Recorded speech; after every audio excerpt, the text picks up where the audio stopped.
여러분 안녕하세요. 자, 오늘은 읽기 파트에 대해서 찍어볼까 해요. 저번에 문법 영상이 나가고 나서 문법도 문법인데 읽기가 너무 어렵다 해주시는 분들이 좀 계셔서 후딱후딱 찍어보려고 합니다. 많은 분들이 아시겠지만 일단 읽기 파트 같은 경우에는 3개의 텍스트로 이루어져 있고 50분 동안 20문제를 푸는 문제예요. 개인적으로 저는 한국 사람이라면 중고등학교 때 이제 모의고사도 우리가 너무 많이 풀어봤고 수능 공부도 해봤었고 했기 때문에 읽기 문제처럼 나오는 이런 문제 유형에는 되게 능하다고 생각을 해서 어렵지 않다고 개인적으로 생각을 했었는데 또 학생들 얘기를 들어보면 그렇지가 않더라고요. 먼저 말씀드리고 싶은 거는 이제 텍스트가 3개라고 했었잖아요. 예전 모의고사 때는 좀 더 단순했어요.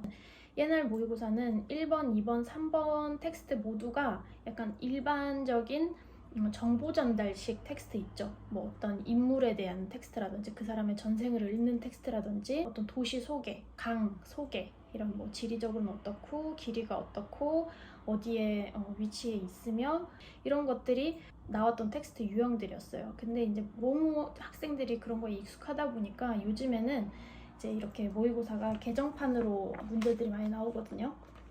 제가 나중에 기회가 되면은 또 교재 추천도 해드릴게요. 그 개정판 모의고사 기출문제 보면은 이제는 조금 달라졌어요. 그냥 정보 전달식 텍스트도 물론 있고 문학 작품이라든지 소설에서 발췌한 어느 한 부분을 이렇게 똑 띄어가지고 나오는 텍스트들도 있어요. 근데 이제 거기서 친구들이 너무 어려워 하더라고요. 이제 그 흐름을 알아야지만 문제를 풀 수 있게끔 이제 출제자들이 의도를 한 거죠.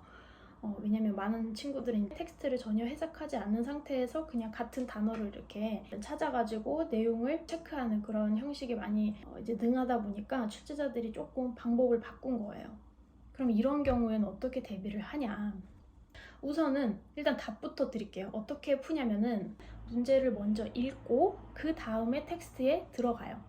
그러면은 문제를 먼저 읽었기 때문에 이 텍스트가 중요하게 생각하는 것, 그죠?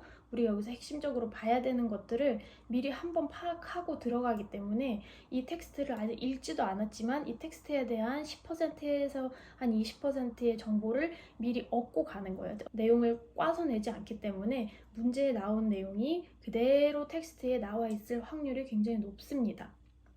이건 일반적인 정보 전달식 텍스트를 얘기를 합니다. 요즘에는 소설이나 문학작품 그리고 대화체로 이루어진 그런 텍스트들이 많이 나오기 때문에 그런 긴 텍스트를 만났을 때 우리가 뭐에 집중을 해야 되는지 이야기를 해드릴게요. 그 문법 파트에 이어서 이번 것도 여러분이 만약에 시간적인 여유가 있다고 하면 다시 2바퀴를 하는 거예요.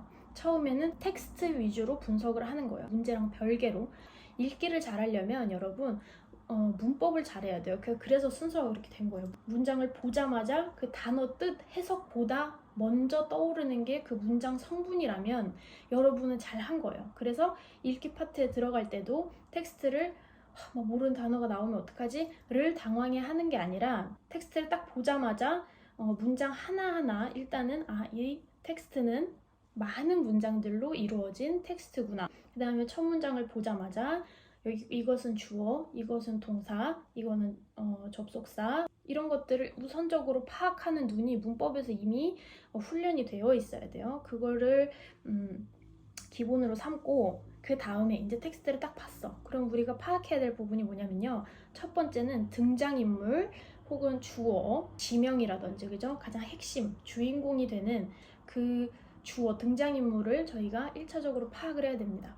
그것은 텍스트를 봐도 계속 반복이 되기 때문에 알 수가 있고 혹은 문제의 핵심이 되는 그 주어가 등장하기 마련입니다. 그 다음에 2번째는 배경과 장소, 그죠? 만약에 이게 어떤 소설이다 그러면은 인물이 나왔어요. 그럼 그 사람이 어디에 살고 있고 그 다음에 지금 시대적 배경이 어디고 아니면 이 인물은 어디서 태어났는지 그 다음에 현재 지금 이 이야기가 이루어지고 있는 장소는 어디 있는지 집인지 밖인지 뭐 그죠? 아니면 시대적인 배경이 언제인지 텍스트 초반부에는 예를 들어서 상트페테르부르크에 있었는데 중간부터 갑자기 모스크바로 이사를 갑니다. 그러면 이제 전혀 달라졌죠 이야기가. 그런 배경을 잘 인식을 해주시고요. 그 다음에 3번째는 시간과 날짜 언제적 이야기인지 오늘 이야기인지 아니면 또 아까와도 비슷한 얘기지만 텍스트 중간부터 갑자기 하지만 한 달 전에는 뭐 이랬었다 해가지고 후반부 이야기가 훨씬 과거 일이 될 수도 있고 한단 말이에요. 그래서 누가 나오는지, 배경이 어떤지, 그 다음에 시간과 날짜가 어떻게 되는지 시공간을 잘 파악을 해주시고요. 그 다음에 네 번째 너무너무 중요한데요. 문단이 바뀌는 것에 집중을 해주시는 겁니다.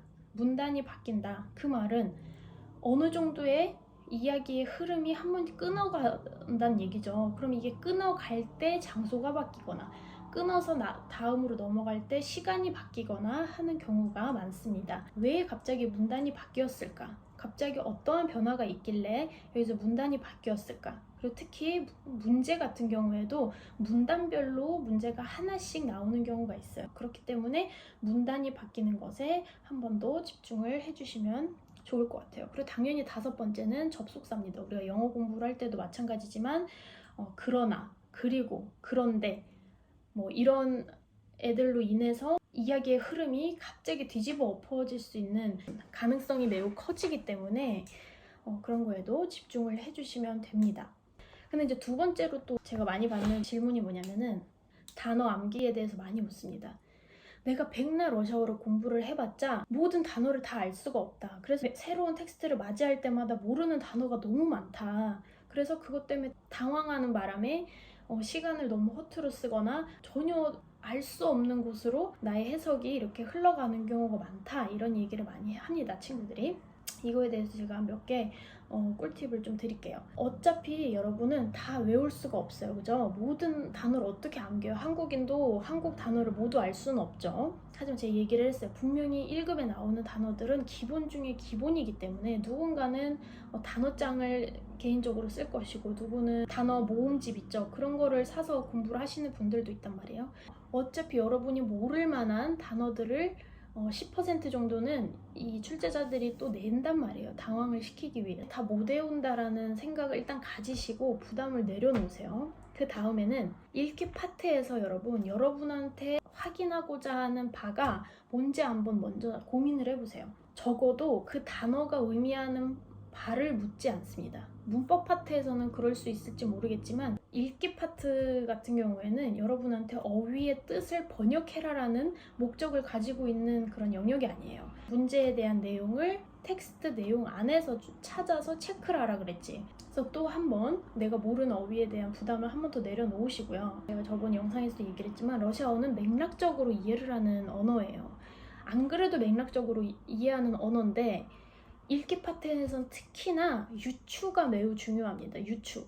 내가 어떤 단어를 모르더라도 우리한테 그 문장 속에 있는 문장 성분이라든지 격변화 이런 힌트들이 너무 많아요. 근데 여러분이 아직 그거를 자동으로 이렇게 보는 눈이 없어서 그렇지 사실은 힌트가 너무 많기 때문에 어휘의 뜻을 정확하게 모르더라도 어느 정도의 유추가 가능해요. 그리고 그 텍스트의 분위기를 파악하고 어떤 기승전결을 파악하는 데는 뜻을 알고 모르고는 크게 그렇게 중요한 게 아니라는 점입니다. 근데 그 유추가 가능해지려면 여러분 문장 성분을 순식간적으로 파악하는 그런 눈이 있어야 돼요. 문법 영역에서 내가 천재가 되면은 읽기 파트는 알아서 됩니다.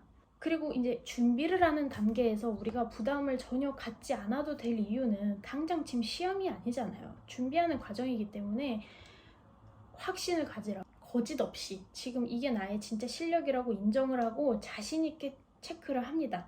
그리고 체크를 하고 나서 채점을 하고 보죠.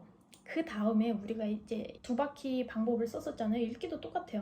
두 바퀴째 방법을 여기 입힙니다. 문제를 해석을 하면서 왜 이게 답일 수밖에 없는지 텍스트 안에서 찾습니다. 그리고 나머지가 왜 답이 아닌지도 같이 체크를 같이 해주는 거예요. 내가 왜 이걸 틀렸지? 이 단어 때문에 내가 헷갈렸나 보다. 이렇게 독립적으로 보면 내가 되게 익숙한 단어인데 이게 이 문장에 들어가니까 갑자기 나한테 혼란을 일으키네 하면서 스스로를 보완을 하는 거예요. 여러분은 절대로 텍스트 전체를 모르는 거 아닙니다. 절대 자책을 하지 마시고요.